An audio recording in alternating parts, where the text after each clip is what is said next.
I care about you too, but this changes everything. We can't." Ethan slammed his fist against the table, startling a nearby student. "Why does this have to happen now?" he said, his voice breaking. "Why yes?" Sophie reached out to him. "I don't know," she said softly, clinging onto, "but we can't ignore this." Ethan pulled away slightly. He didn't want his feelings ignited. For a moment he stood there, his chest heaving as he struggled to process the revelation. Finally he turned away, his voice barely audible. "I need to get out of here." He walked away without looking back, leaving Sophie to crumble into the chair, her sobs muffled by her hands. After Ethan's withdrawal, Sophie found herself spiraling. She became so sad. For a week, she hadn't seen Ethan in school. "Maybe it is too much for him to handle," she murmured one day as she saw his empty desk while she walked past his classroom. Zach noticed her being withdrawn and less cheerful, and each time he tried to be there for her, but she always ignored. One fateful evening, she found herself at Ethan's house. She wanted to see him and also see Damien, her father. Before she left, she had told her grandma, who accepted she went. Mrs. Lucy decided to let go and allow her granddaughter get to know her father. She stood in front of the imperial mansion, clutching the photograph in her hand. Just as she stood outside the gate staring, a brand SUV pulled up. The glass whined down, and in there was Mr. Damien. He looked at her with a tinge of surprise. "Sophie," he blurted. Sophie staggered. He knew her name, she thought. "Come in." Mr. Damien's hoarse voice jolted her. She entered the car and they drove in. He ordered the maids that they get her something while he offered her a seat. Sophie sat, her bulging eyes scanning through the expensively built mansion. Mr. Damien cleared his throat. "Are you all right?" he asked. Sophie nodded. "So what brings you here?" he asked further. "I haven't seen Ethan in school for a week, so I came to check up on him. And I also wanted to show you this." She stretched out her hand, handing him the picture. He sat silently as Sophie showed him the photograph, his face pale. "I suppose it's time you knew," he said finally, his voice heavy with regret. "Yes, Sophie, your mother was the love of my life.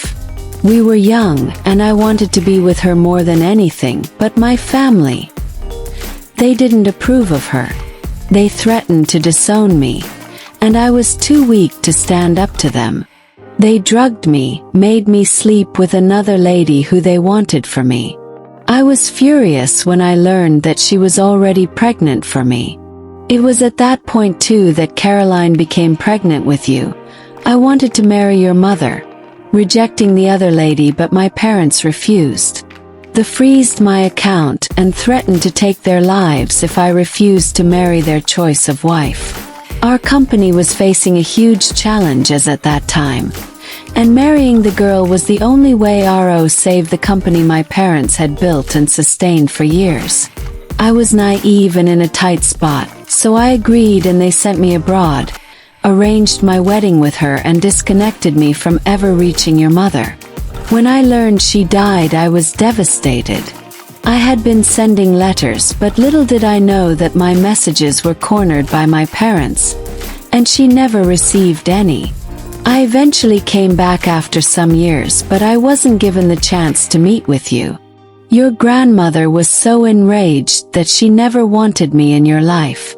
I totally understood her pain, so I kept my distance, watching and helping from afar. Remember when you fell ill and was taken to the hospital? I anonymously paid your bills costs. I didn't want your grandmother to know. Remember your birthdays? The random gifts you received from those strangers were all from me. I wanted you to be happy. Something I couldn't give Caroline, your mother." A faint tear dropped from his eyes. Sophie's tears flowed freely. "Why didn't you ever tell me?" "I thought it was better this way," Mr. Steele said. "I resonated with your grandmother and wanted to protect you from the pain of knowing I wasn't there for you the way I should have been." Sophie's heart ached, but she saw the sincerity in his eyes. "I needed you," she whispered. "And I failed you," he admitted. "But I want to make it right. If you'll let me, I want to be the father you deserve." He came closer and hugged her. Ethan watched silently. He still couldn't believe his first love turned out to be his stepsister. He knew there was nothing he could do. He just needed to let go and heal. Sophie's heart was relieved, as though a burden was lifted off her mind. She had finally met with her father, who she longed to meet for years. The truth brought Sophie and her father closer, but it also created new challenges. Ethan refused coming to school. He had told his father his reasons, and he quite understood. "You need a new environment to cool off, let go and heal. How about you travel out after graduating? That's the best for you."